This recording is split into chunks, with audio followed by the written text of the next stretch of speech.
Mi gratitud infinita para los organizadores de este encuentro, a la Cátedra de la Paz, que con esta proyección de hacer de la universidad un territorio de construcción de paz, yo creo que harto trabajo tienen, pero que marca un camino hacia futuro. La sociedad colombiana creo que aún no ha despertado ni es suficientemente consciente de lo que nos pasa hoy. Y a eso me quiero referir. Parar la guerra para construir la paz.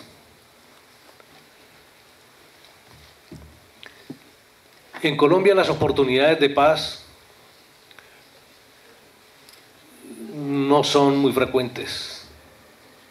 Realmente son raras. Y aquí en Colombia, en los últimos 30 años, hemos tenido 4 grandes oportunidades de paz. Si ustedes rememoran un poco o han tenido la oportunidad de, en sus estudios, indagar, hacer investigación, encontrarán que en los años 80 hubo una gran oportunidad de paz. Hubo diálogos, hubo treguas, hubo cese de hostilidades, hubo acuerdos de paz. Uno de ellos fue la creación de la Unión Patriótica. Hoy por la mañana tuve la oportunidad de escuchar a uno de sus voceros, aquí presente el compañero, que hizo una disertación bastante inspirada, muy militante, la cual comparto en su totalidad, en el que hacía un llamado de atención hacia cuáles son los retos que tiene la sociedad hacia el futuro. Ese pacto de paz que se transformó en un movimiento político que se llamó la Unión Patriótica fue anegado en sangre y fuego. Lo decía el compañero, 5.000 de nuestros militantes fueron asesinados, pero también fueron asesinados muchos militantes de otros movimientos políticos sociales, como la Aluchar y el Frente Popular. Eran tiempos de revolución, tiempos de revuelta, pero también fueron tiempos de terrorismo del Estado. Y esa oportunidad la dejamos pasar. Yo recuerdo, en aquella época asesinaron una gran oportunidad ante los ojos de todos y no dijimos nada. Y dejamos pasar esa oportunidad. Y los asesinos pudieron hacer lo que se les vino en gana. Y no hubo una fuerza que se movilizara en las calles para detenerlos, para pararlos. Eso en los días de hoy no puede volver a ocurrir. La sociedad tiene una gran responsabilidad para identificar sus oportunidades y no dejarlas pasar. Porque entre una oportunidad y otra transcurre el conflicto. ¿Y qué es el conflicto? Más desgarraduras, más muerte, más desolación. Más un país que se hunde en el no futuro. Esa fue una primera oportunidad, la de los años 80. Una segunda oportunidad ocurrió 10 años después, en los años 90, en el gobierno de Andrés Pastrana Arango, César Gaviria. Posterior, en los años 2000, otra tercera oportunidad cuando se hablaba de los famosos diálogos del Caguán. Y ahora asistimos a una cuarta oportunidad en la paz de los 2010. Es decir, como si se tratara de ciclos de 10 años, han venido transcurriendo una oportunidad tras otra. Lo dramático de esto es que entre una oportunidad y otra ha transcurrido el conflicto, con una consecuencia mayor, que el conflicto se ha agravado, se ha profundizado y se ha ido degradando cada vez más. Ahora, las oportunidades. ¿Cómo identificar que una oportunidad es muy sólida? Hay 4 tipos de oportunidad identificadas desde una perspectiva académica. Y estas 4 tipos de oportunidad se les denomina de tipo 1, de tipo 2, de tipo 3 y de tipo 4. Una oportunidad de tipo 1 es la que vivimos en la actualidad, cuando las partes dicen y se comprometen que quieren hablar. Si las partes quieren hablar, es la oportunidad más completa. Hay un segundo tipo de oportunidad cuando una de las partes quiere hablar, la otra no. Aún así es una oportunidad que hay que trabajarla mucho más. Es más difícil, pero aún así es una oportunidad. De tercer tipo, donde las partes no quieren hablar, pero la sociedad nacional y la comunidad internacional sí lo desea y genera una presión para que se abra el diálogo. Y un cuarto tipo de oportunidad u oportunidad de tipo 4 es cuando ocurre un desastre natural, como el que ocurrió en Indonesia en el año de 2004, en diciembre del 2004. El tsunami en Indonesia arrasó con el país entero y arrasó con la población de Banda Aceh, donde se significaba un conflicto armado interno que llevaba 30 años de duración. Las partes enfrentadas allí no tuvieron más remedio que de poner las armas y dedicarse a enterrar los muertos y a reconstruir el país. En 3 meses las partes se dieron la mano y dijeron: vamos a gobernar por partes iguales, con responsabilidades iguales para sacar el país adelante. No había más aliento ni más legitimidad para seguirse echando tiros. No tenemos que esperar aquí en Colombia que ocurra un desastre natural para poder hacer las paces. Ya tenemos la voluntad expresada. Quiero rememorar unos hechos muy puntuales de cómo se generó esta oportunidad que hoy vivimos.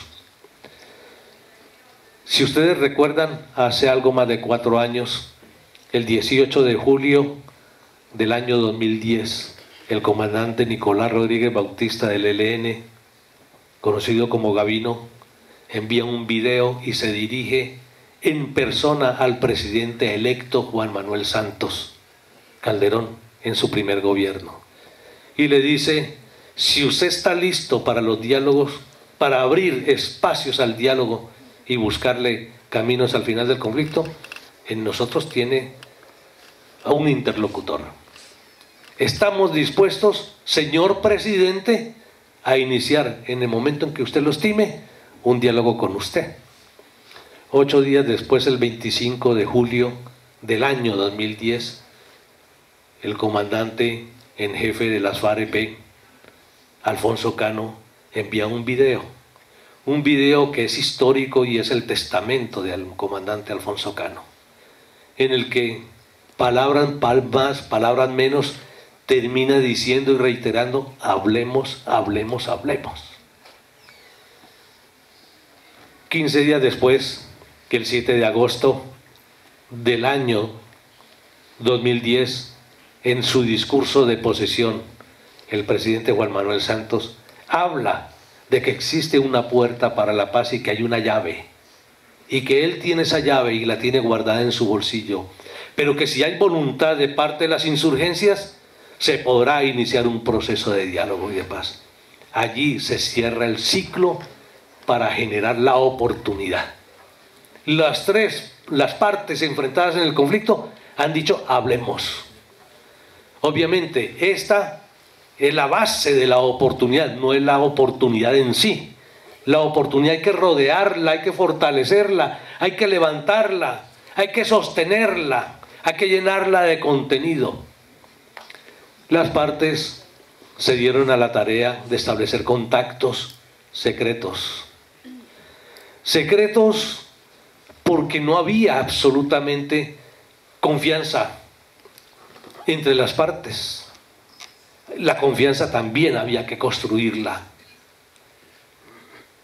Y sobre la base de mutuamente ofrecerse en garantías, se dan a la tarea de hacer una exploración en secreto, con el compromiso de que si no resulta nada, no pasa nada, el conflicto continúa. Obviamente, si pasa mucho, se va una oportunidad, pero el conflicto continuaba. Se dieron a la tarea de construir toda una arquitectura de proceso, una arquitectura que partía de decir, ¿para qué vamos a hablar? Y esto era supremamente importante decidirlo y con mucha claridad. En otras ocasiones, en otros intentos de paz, se había dicho para qué íbamos a hablar. Pues resulta obvio que dos partes que se juntan, que están peleadas, dos partes enfrentadas en el conflicto armado, se van a sentar para hablar de paz. Pero es que ya no era suficiente decir que es que queremos hablar de paz. No había que decir que había que ponerle punto final al conflicto armado. Había que decir que nos vamos a sentar para ponerle punto final a la guerra. Porque es que decir, no es que vamos a hablar cómo construir la paz, esto es muy genérico. Esto tiene muchas interpretaciones. Esto nos lleva por caminos muy sinuosos. Esto nos puede distraer del propósito real, y el propósito que se quería era ponerle fin a la guerra. Pero entonces, si se quiere ponerle fin a la guerra, hay que decirlo de manera muy clara, de manera muy precisa, y que no, para que no evitar interpretaciones y también para evitar dudas. Pues las partes se lo dijeron: nos vamos a sentar para ponerle punto final a la guerra. Ese era el punto de partida. Segundo, había que elaborar una agenda. Elaborar una agenda, tremendo problema, cuando se venía de una tradición de que las agendas aquí en Colombia eran agendas maximalistas, es más, eran agendas totales. La experiencia inmediatamente anterior en cuanto a la FARC respecta es que se iba a discutir, se iba a hablar de lo divino y lo humano. La agenda del Caguán tenía 102 puntos en su agenda, y en 3 años no lograron discutir ni uno solo. Los 3 años se fueron en una discusión de procedimientos, de problemas, de dificultades. El diálogo, el tiempo del diálogo se gastó en otras cosas y no en la discusión de la agenda. Por eso era importante, primero, todos los aspectos metodológicos, discutirlo en secreto. Y luego, cuando se saliera a la luz pública, ahí sí dedicarse a discutir la agenda. Obviamente las agendas en los conflictos, para poderlos resolver, tienen un comportamiento elástico. Son elásticas, se ensanchan o se encogen, dependiendo de un factor, la correlación de fuerzas. Para la época de los diálogos del Caguán, era la guerrilla la que iba ganando la guerra. Era la guerrilla la que llevó y obligó y forzó ir a la mesa al gobierno. Y el gobierno no tuvo más remedio que conceder, que aceptar una agenda de estas características, donde la totalidad del conflicto político, social, armado, cultural, se iba a discutir en la mesa con los insurgentes. La pregunta es, la realidad del conflicto de hoy, la realidad del país de hoy, en la realidad de esta sociedad, ¿era posible discutir una agenda similar? La respuesta es no. El conflicto modificó. El conflicto planteó una correlación de fuerzas desfavorable para las insurgencias. Las insurgencias ya no podían decir qué tipo de agenda querer, qué tipo de agenda desarrollar, sino buscar una agenda posible, no la agenda querible, sino la agenda que era posible construir, que la agenda que era posible pactar en las actuales condiciones del conflicto, si se quiere, si lo que realmente se quiere es la solución.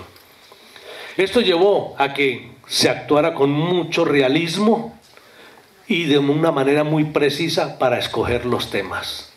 No es arbitrario ninguno de los temas que se han pactado en la agenda y que se haya iniciado por la discusión del desarrollo rural, el problema de la tierra. Es que esa es la causa por la que surgieron las FARC. y había que dar una respuesta a este interés fundacional si se quería llegar a un acuerdo con las FARC. De ahí que este tema haya estado presente en esta agenda. Se lograron acuerdos en la construcción de esta arquitectura sobre métodos y procedimientos, sobre fases, sobre lugares, sobre facilitadores, mediadores, testigos, sobre recursos, sobre logística, sobre el papel y el tamaño de las delegaciones, el estatus de las delegaciones, en qué nivel se compromete el gobierno y en qué nivel se compromete las FARC, de garantías de seguridad, unas jurídicas, otras de seguridad de poder retornar al país si se rompen las conversaciones. Esto hay que tenerlo muy claro. ¿Qué pasaría si se llegaran a romper las conversaciones en un momento dado en La Habana? Se van a quedar allí los señores, toda la comandancia, 30 cuadros del nivel superior de la conducción estratégica de FARC, se van a quedar en la isla. ¿Hacer qué? No, tendrían que asegurar que regresan a continuar el conflicto. Un reglamento de la mesa, había que pactarlo. Todos estos aspectos, además los tiempos previsibles, y hay cosas que parecen que no son importantes y son supremamente importantes cuando se está en una guerra. Esto de discutir cuánto tiempo hablas tú y cuánto tiempo hablo yo, ¿quién habla primero? ¿Tú por dónde entras al salón? ¿Nos saludamos o no nos saludamos? ¿Sí? ¿Nos miramos o no nos miramos? ¿Qué hacemos cuando yo no estoy de acuerdo frente a una cosa? ¿Tengo el derecho a la réplica o no? Todo esto había que discutirlo y había que convenirlo. Estos son aspectos que hacen parte de la arquitectura del proceso y les demoró a ellos 1 año y medio construir esa arquitectura. Ahora bien, con esta arquitectura arrancan el proceso de diálogo que el día oiga, que hoy estamos a 28, ¿verdad? Hace 2 días se cumplieron 2 años de iniciados las conversaciones formales y arrancaron por la discusión de la agenda. Ya los procedimientos, ya la arquitectura permitía acoger la agenda y empezar por el primer punto. Esa fue la ganancia que permitió hablar en secreto. Los diálogos a la fecha son unos diálogos muy sólidos que están mostrando unos resultados y que nos tienen a todos nosotros con una gran ilusión y vemos un futuro resplandeciente, un futuro de oportunidad, un futuro cada vez más claro en relación con el éxito de estas conversaciones, al punto de que ya tenemos convicciones en el sentido de que no habrá frustración. Saldremos adelante y vamos a ser capaces de superar esta guerra de 50 años. Esto es una obra titánica de ellos, pero también de esta sociedad. En el tiempo histórico de ahora, nosotros estamos, ustedes, todos nosotros, somos testigos de un momento en la historia se quiebra, la historia se modifica, y esto es supremamente importante que lo veamos así. Lo que está ocurriendo no es cualquier bicoca, no es cualquier cosa, es el acontecimiento, no es un evento, es el acontecimiento histórico. Este proceso, decía, con esta arquitectura es muy sólido y han podido construir una mesa con 4 patas muy sólidas, 4 soportes. El primero, una voluntad y una decisión explícita y clara en relación con el objetivo de los diálogos, poner fin a la guerra. Segundo, una agenda muy concreta, posible, alcanzable, realista. Y es lo que ellos han pactado, una agenda de 6 puntos. Van 3 puntos ganados y han abordado el cuarto. Tercero, que haya apoyo de la sociedad y apoyo internacional. Y el país inicialmente se volcó a dar su apoyo, obviamente con reservas, con timideces, con incredulidad, también con descreimiento y también con escepticismo, pero poco a poco se ha venido acercando al proceso y rodeando a este proceso de cariño. Las cosas, para que se den, hay que quererlas, y a este proceso le ha hecho falta cariño, cariño de la sociedad, pero poco a poco se lo ha venido brindando. El mismo acto generoso de esta sociedad al reiterarle el apoyo al presidente Juan Manuel Santos en su reelección es un acto plebiscitario por la paz. Lo único que ofreció Juan Manuel Santos fue la bandera blanca, el trapo blanco. No ofreció más nada. Nadie sabe más cuál era el discurso de Juan Manuel Santos. Todos sabemos que lo que ofreció fue la paz. Del otro lado se ofreciera más guerra. Y hubo un fenómeno de, pudiéramos decir, como de rodear la mesa, rodear la posibilidad de la paz, votando por Santos. Yo animé, yo fui y me entrevisté con el presidente Santos y le dije: presidente, lo voy a apoyar a usted. No creo en sus tesis económicas, no soy de su política, lo adverso en términos políticos, pero lo acompaño a usted en la realización de la paz, en el final de la guerra, en eso lo acompaño. Y así fuimos muchos de la izquierda política, pero también de la izquierda social, los sindicatos, los movimientos sociales, todos se plegaron a esta candidatura, fundamentalmente apoyando el proceso de paz. Este proceso es inédito en el mundo en cuanto a apoyos internacionales. Ningún otro proceso del mundo ha contado con este abrazo de los gobiernos del mundo, de los organismos multilaterales como Naciones Unidas, como la OEA, de los organismos de construcción regional, de integración regional como la CELAC, la UNASUR, el ALBA, de la Unión Europea, de la OCDE, del Pacto de los Países Asiáticos, de las grandes potencias, de los BRICS. Pero de todo esto, lo más importante ha sido el apoyo de los Estados Unidos de Norteamérica.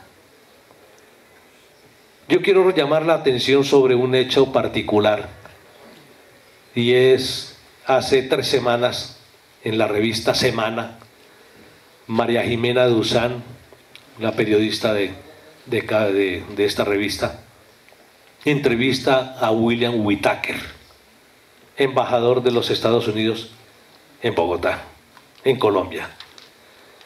Él dice: el gobierno de mi país cree que un país que ha padecido 50 años de guerra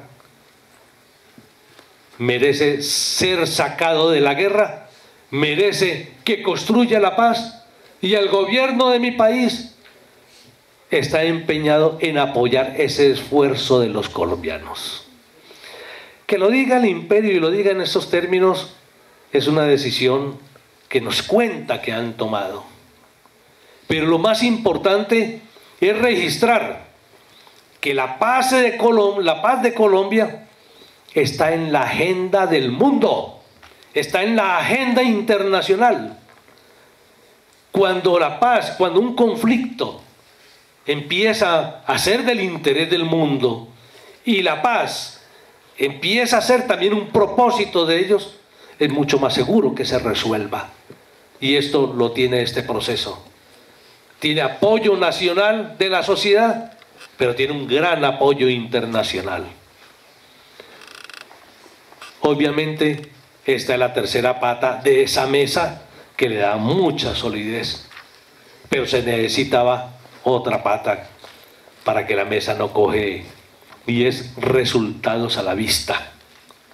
Un proceso de diálogo, un proceso de paz que no tenga resultados, donde el ciudadano no los pueda percibir, es un proceso que se desmorona, es un proceso que se cae, es un proceso que se debilita porque la gente le quitan el cariño, le quitan la confianza y le quitan el respeto. Pero este proceso lleva 3 acuerdos parciales en 3 temas supremamente delicados, de gran complejidad, y han logrado salir adelante. Obviamente quedan puntos de esos temas de gran complejidad guardados en el congelador para en el momento más oportuno poderlos tratar. El momento más oportuno vendrá más adelante. Ahora este proceso pasa por una fase extraordinaria, y es con el tema de víctimas, y me referiré un poco más adelante. En suma, en el país estamos viviendo un momento epocal. Un momento epocal es ese intersticio, es esa mitad, es ese pegue, es el empalme entre una época y otra época.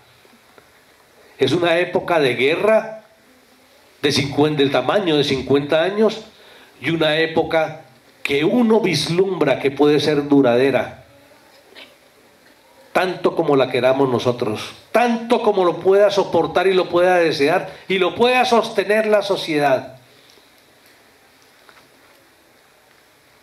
Ese intersticio entre una época de guerra y una larga época que aspiramos que sea larga de paz es lo que se llama un momento epocal. Es este el momento que estamos viviendo. Un momento epocal. Vemos que percibimos que la guerra ya no nos interesa, que aunque sigue siendo una realidad que lacera, que genera heridas, que sigue matando, ya no tiene oportunidad, porque nadie la desea, porque todos, incluso los que están involucrados en la confrontación, están buscando cómo terminarla.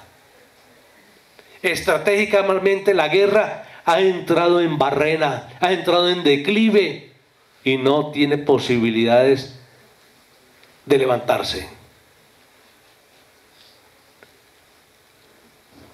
El futuro aún no lo vemos claro, pero lo percibimos y deseamos que sea el futuro, la nueva época del ciudadano, de la comunidad, de la sociedad, donde vamos a tener frente a nosotros y entre nosotros los conflictos de la sociedad, que tendremos que dirimirlos sin violencia, sin el ejercicio de la fuerza, sin el ejercicio de las armas, y tendrá que ser el conjunto de la sociedad quien deba desarrollar estos conflictos.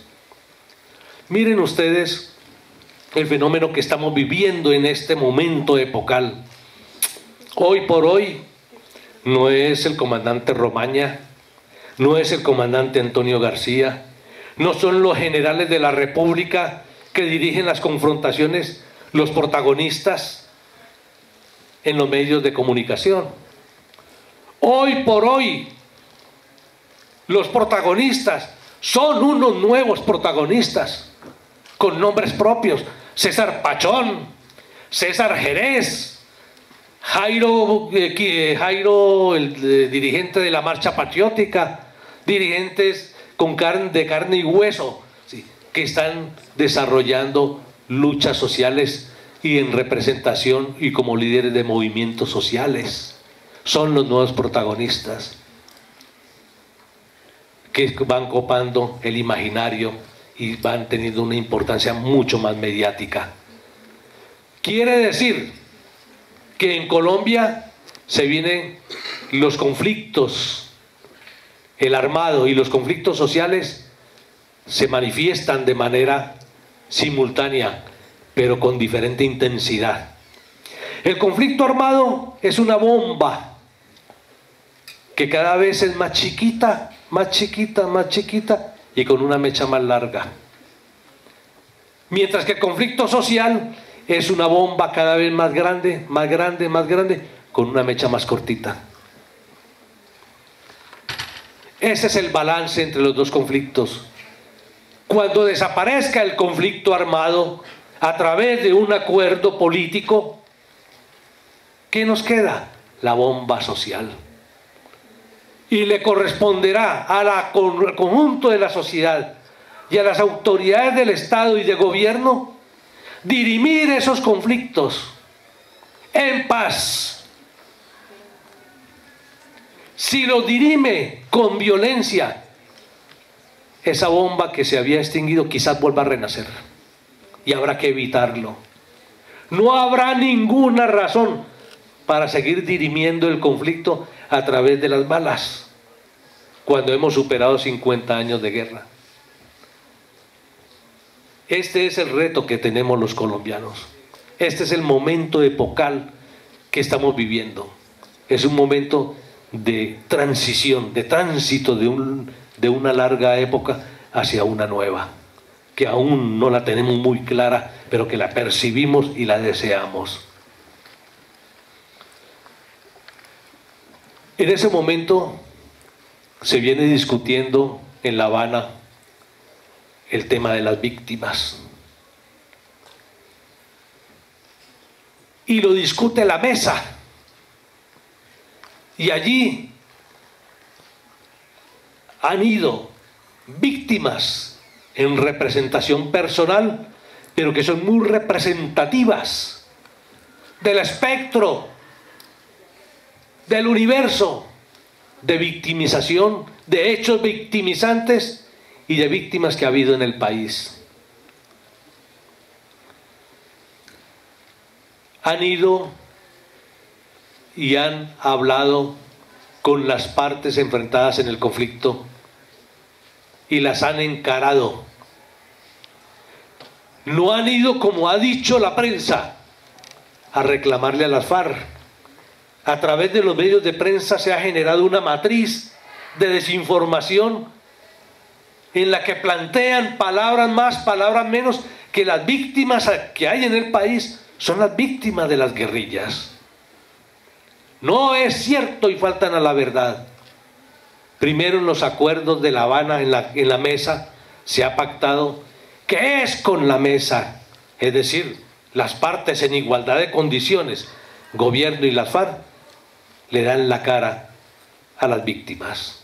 Y las víctimas han llegado allí a reclamar.